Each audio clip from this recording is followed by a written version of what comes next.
किसी में अब तो बायो फोर्टिफाइड और पता नहीं क्या क्या हो रहा है, जी हाँ। कोशिश की जा रही है, लेकिन जो नेचुरल चीज थी वो उस तरह की नहीं है, उसमें कोई ना कोई गिरावट आई। वो गिरावट क्यों आई? सीधा सा एक आप सभी लोगों को, हमारे किसान भाइयों को शायद पता होगा जो कि 17 पोषक तत्वों की जरूरत पड़ती है किसी भी पौधे को उगाने, अपना जीवन चक्र पूरा करने के लिए।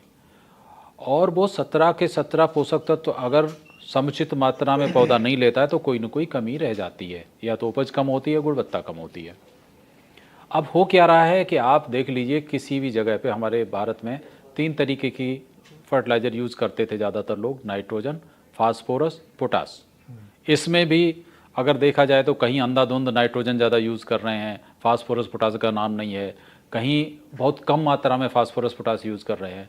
आजकल जिंक की कमी होने लगी है, तो जिंक का भी कुछ किसान भाई धान गेहूँ फसल चक्र में जिंक का भी प्रयोग करने लगे हैं।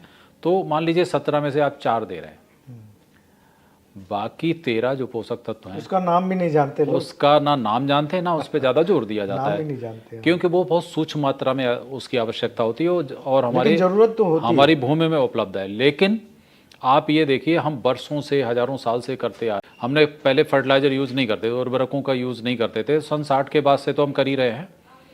तो सन 60 के बाद हम नाइट्रोजन डाल रहे, फास्फोरस डाल रहे, पोटाश डाल रहे, बाकी 13 की निकल तो रहा है वो ज़मीन से, फसलें उगा रहे हैं, तो वो ज़मीन से माइनिंग हो रही है। इसको कह रहे हैं हम माइनिंग करते हैं, माइनिंग करके ज़मीन में भी कम हो रही है। ज़मीन में कम हो रही है तो पौधा अपने को किसी तरीके से संतुलित करके उपज तो देता है, लेकिन वो चीज़ें उस पौधे के जो उत्पाद है उसमें कम रह जा रही है। अब वही आपके फूड में जा रही है, तो इसके मतलब कुछ न कुछ गुणवत्ता में, जिसकी वजह से स्वाद भी बदल रहा है, उसकी चमक भी कम हो रही है। तो सबसे बड़ी बात कंपोस्ट और जैविक खादों की आ जाती है, क्योंकि कंपोस्ट या जैविक खाद जो भी या तो गोबर से बनती हैं या पेड़ पौधों के अवशेषों से बनती हैं।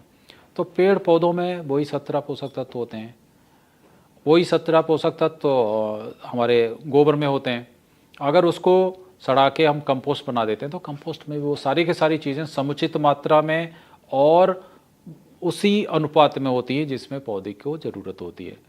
तो जितना ज़्यादा से ज़्यादा जैविक खादों का प्रयोग किया जाएगा, हमारा जो बैलेंस बिगड़ा हुआ है, हाँ, उस बैलेंस से पूरा संतुलन बनेगा और बढ़ेगा। इसलिए हमारे किसान भाइयों की चाहिए कि ज़्यादा से ज़्यादा समावेश करें, और इसके लिए नई नई तकनीकें हमारे हैं जिसमें कि हम अच्छी खादें बना सकते हैं।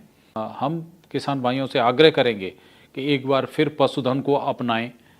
जब से ट्रैक्टर आए हैं तो हम देख रहे हैं कि गाँव में पूरे दुधारू पशु ही खत्म हो, बैलों की ज़रूरत नहीं, लेकिन दुधारू पशुओं की ज़रूरत है। अच्छी डेयरी, अच्छी नस्ल की डेयरी जो हमारी शुद्ध देसी है, उनको अपनाने की ज़रूरत है। और इससे गोबर होगा, उस गोबर को सही तरीके से उपयोग करके हम अपनी ज़मीन का कार्बन का स्तर भी बढ़ा सकते हैं और साथ साथ सारे पोषक तत्वों को भी संतुलित मात्रा में ज़मीन में कर सकते हैं।